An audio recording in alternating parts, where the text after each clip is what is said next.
Hi guys, what is up? In this video, we'll be building a Golang program that will help us get weather information of any city in the world.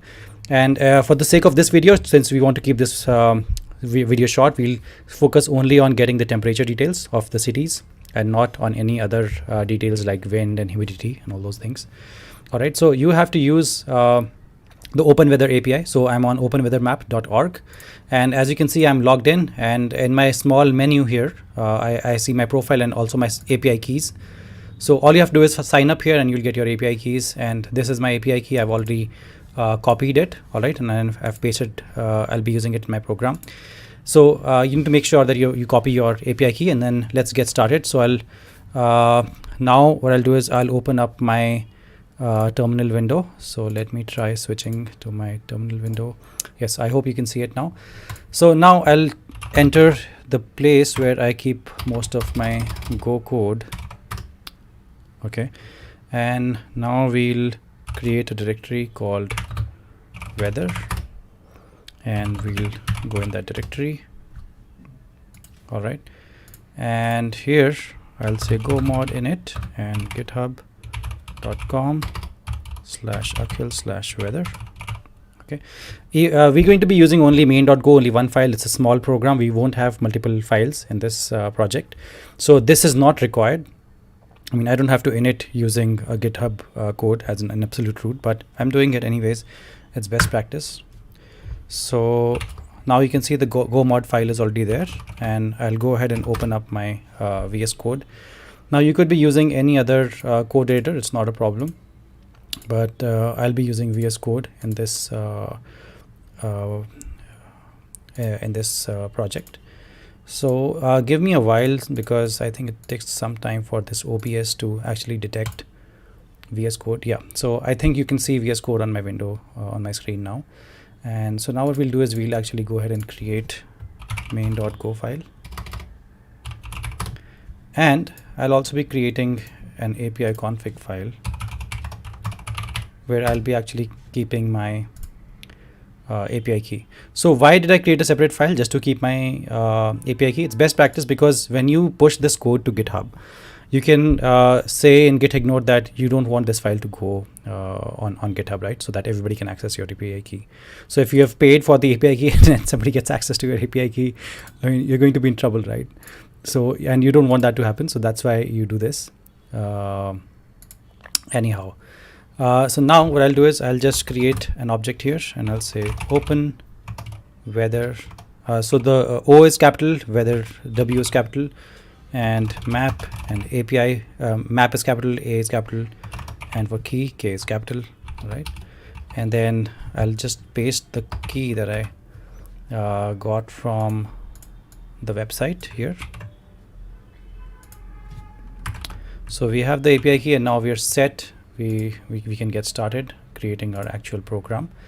What I'll be doing is I'll actually be dividing this entire video into two small parts, and I'll be uploading in two small parts, so that it doesn't get the information doesn't become too much to take in if you're watching it over different days, right?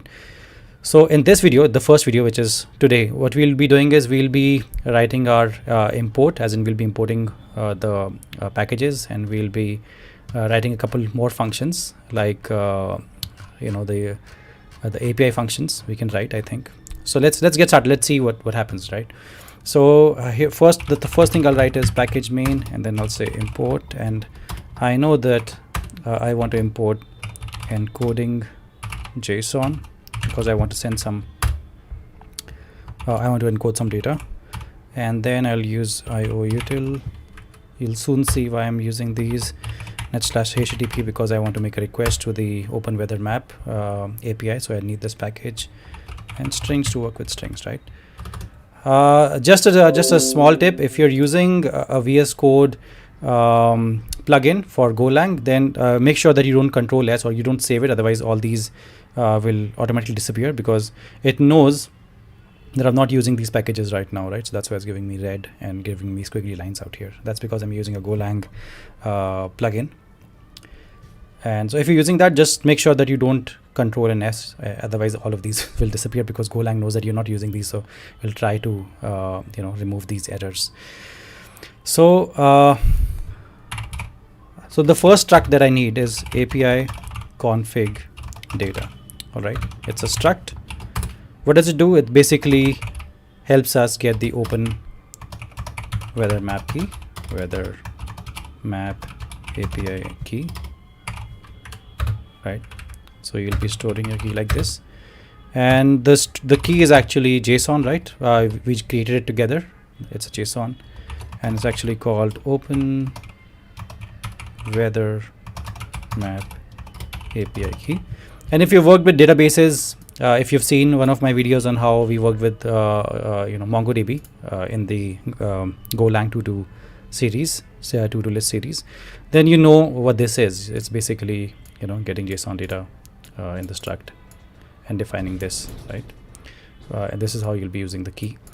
And then another struct that I want is the weather data, because I want a particular format in which I want to show the weather data, right? And in this struct, I'll have name, string, and JSON name, and I'll have main struct. Okay. So the temperature that we'll show in would be Kelvin. It won't be Fahrenheit or Celsius. So here we'll say JSON temperature, and outside here we'll say JSON, sorry, it's these ticks.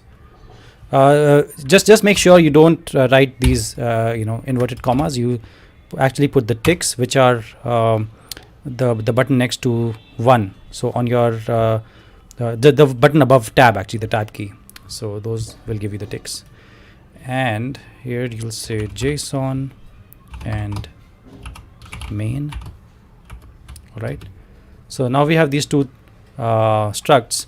Now we want to create the function that will help us get the API config key, the open weather API key, from this file, right? So let's write the function load API config, and we'll say file name string, because we will pass it a file name. The file name will be API config, all right? And it returns this config data. Config data. The other thing it returns is an error. So we'll say bytes and error. Sorry, bytes, comma error. util dot read file. So this basically helps us read the file name that we'll pass, right? This file name. The F is not capital here. So it'll help us read this file, right? And after reading it, it'll give us the data in bytes, or in this variable called bytes, or it will return an error, right? So if we get an error, we can handle the error, right? So how do we handle the error? If you've seen my earlier videos, this is how we handle errors. In the sense, we check if the error is not nil, then we return API config data, comma error, right? So if the error is not nil, then you return the data. Then we'll say var c is API config data. All right, we're defining a variable c, which is of type API config data. That means it has the API key, right? And we'll say error is equal to JSON dot unmarshal bytes, comma %c. And if error is not equal to nil. So I've covered marshalling and unmarshalling in one of my videos on Golang. I'm not sure. I think it is the one with the one of the scraper videos. I'm not sure, but it's not a very difficult concept to understand. I think it's in the Collie scraper, the IMDb scraper. So you can go check out that video to understand how marshalling and unmarshalling works. So you have API config data, comma error. All right, and then what we'll do is we'll return c, comma nil. So nil is for the error, so we'll return the error is not there, right? And that is our load API config file that basically helps us to get the API key from here. That's all it helps us do, right? I know it's a big function, but that's all it is doing. So now what we'll do is we'll start writing our func main. So we'll say func main. This is now the main function in any Golang file, Golang program. This is where the control goes. And here we'll create two handlers. So we'll say handle func. So whenever a program starts, we'll either say /hello, and then we'll have a small program that will print out hello, that is all, so that we know the API is working. And I think before that, what I'll do is I'll just create I'll create my server, listen and serve. If you want to understand better, as in how to why we use these packages and how it works, you can watch this video that I've created. It's called Building a Simple Web Server in Golang. And so now we have started the server, right? This line basically starts the server on port 8080. And now we have this function that will handle /hello route for us. And another function I'll create that will handle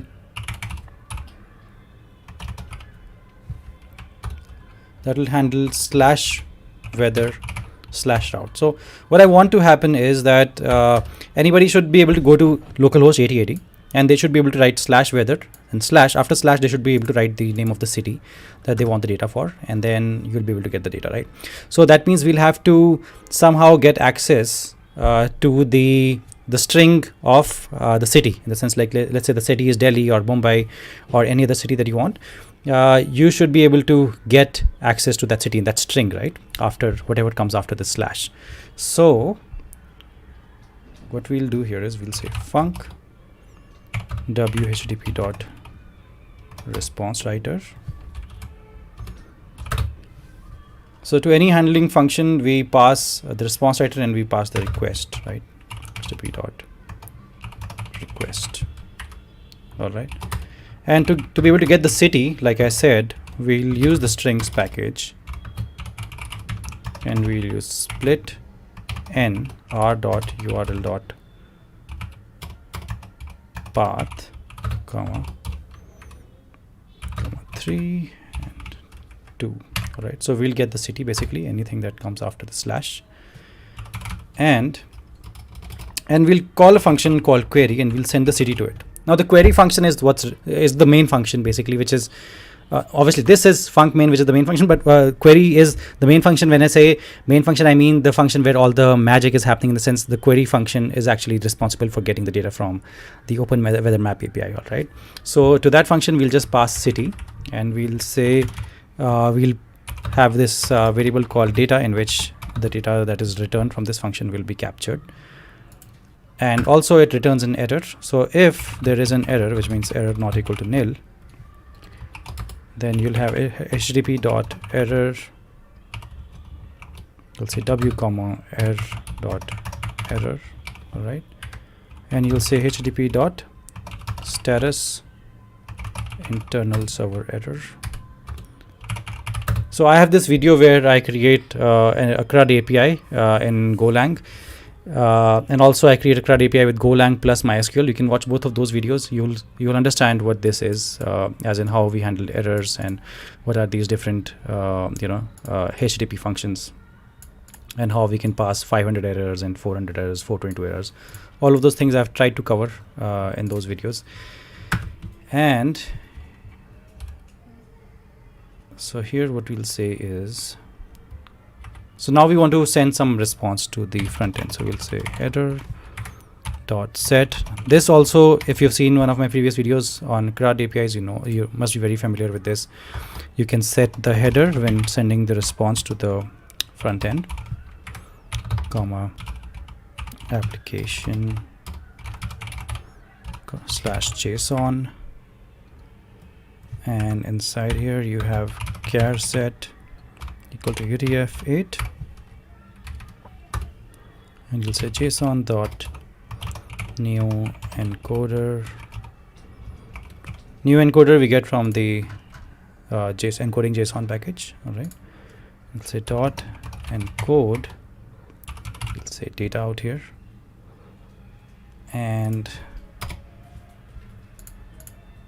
Everything does look okay to me out here. This is not E, by the way, this is R, because you get the request. Okay, in that request you're able to find the slash, and then you're able to get data after the slash. All right, strings. So by mistake I pressed Control S myself, so that's why it's giving me error where there's strings. And now all we have to do now is create two more functions. One is the hello function and the other is the query function, right? And as you can see, our Golang plugin is saying that we have two errors, hello and query, and there are these squiggly lines below them. So these are both two functions that we need to now start creating. So let's start creating the functions. So the first function is called hello. So if somebody visits /hello route, the hello function will be called, and it, as you know, all functions take http dot response writer, comma r and star http dot request, and we're going to write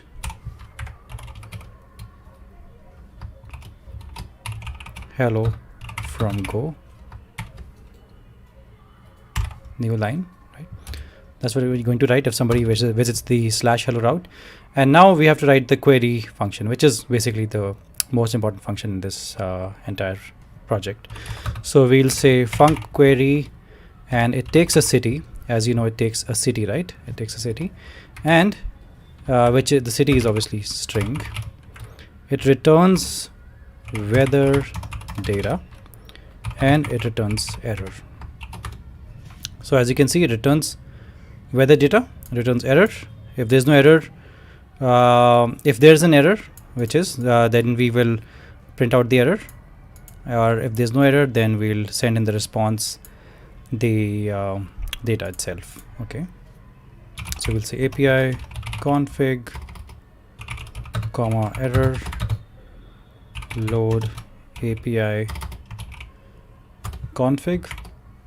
Load API config, we already written the function which takes a file name. File name is called .api config. You can see the file here, right?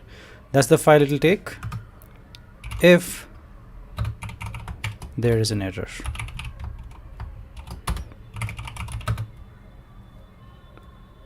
We'll say return weather data comma error.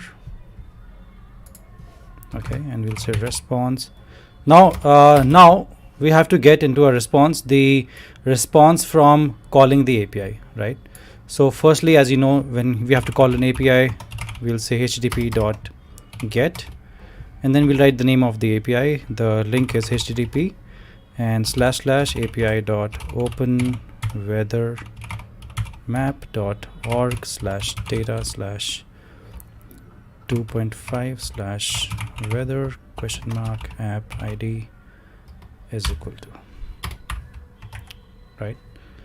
And here we'll say plus API config dot open weather map key API, right? This one, open weather map key, map API key, right? From our API config file. So our API config file is passed into the load API config function, which returns the API config data. The API config data comes here, and inside that we have our open weather map API key out here, right? And that's what we attach to our URL. And we also have to do one small thing. We have to pass the name of the city here as well. So plus, as a query, we pass the name of the city that we've received here, right, which has been passed from func main, and which we'll pass from this part /weather / name of the city will be passed, the city itself will be passed here, right? So I hope everything is making a lot of sense, because this program is very easy compared to the other type of programs that we've already seen on our channel. So I'm sure you must be enjoying this video. So we'll say return weather data comma error, and we'll say differ response dot body dot close where C is capital, and we'll define D as weather data, and we'll say JSON dot new decoder response dot body to be able to decode the body, and say decode and ampersand D. We'll pass the weather data here, and here we'll say if error. If there's an error, then that means error not equal to nil, then we'll return weather data comma error, and in the best scenario we'll say return D comma nil, where error is nil and D is the weather data, right? So there's one typo here. Now everything looks good. And yes, so one thing that I've not done here is actually the value that is returned here, the response that is returned from calling this API, we have to capture it in a variable called response. That's how we have access to it here, out here. Okay, and we'll say comma error. So all looks good, but I still feel there could be errors when we head over to our PowerShell. So let's do that. Let's head over to our PowerShell. You'll have to give me 1 second to do that. PowerShell, yeah. I hope now you can see my PowerShell. And now what we'll do is we'll say go build. We'll say go run main.go and see if there are any errors. There don't seem to be any errors. So now it's asking me firewall permission, so I'm allowing access. You might not be able to see it as it's a pop-up, so you won't see it on your screen. So back in our browser, what we'll do is we'll try to hit the API localhost 8080 and we'll say /hello, and everything seems to be working fine, right? So we get hello from Go. So what we'll do is we'll say /weather and /Mumbai, and here it says temperature 0. That means there must be something wrong with the code, right? So what we'll do is we'll switch back to our terminal, our code window, and see what the issue is all about. So I'm guessing the issue has something to do with the API link, because it's not returning any data. Yeah, so you can see here I should have said and Q is equal to city, right? Query is equal to city, but I missed that out by mistake. And now if we go back to our browser, oops, I can't go back to my browser, it seems. OBS is a big problem. Anyway, so now I'm back in my browser, and let's try running this again, as in let me restart my server, and let's try running this on the browser again. So let's hit this again, and so now you can see 305 Kelvin is the temperature in Mumbai, and if we said Delhi, it's at 315. If we said Bangalore, we'll say 303, right? So that means any city in the world, you can put it here and it'll give you the temperature in Kelvin in that city. How cool is that? So if you've reached till here, you should be really proud of yourself. You've built a very nice program in Golang that gives you the temperature of any city in the world. And if you like this content, and if you want more of these, if you want to watch more of these type of videos, then do subscribe, and thanks a lot for watching.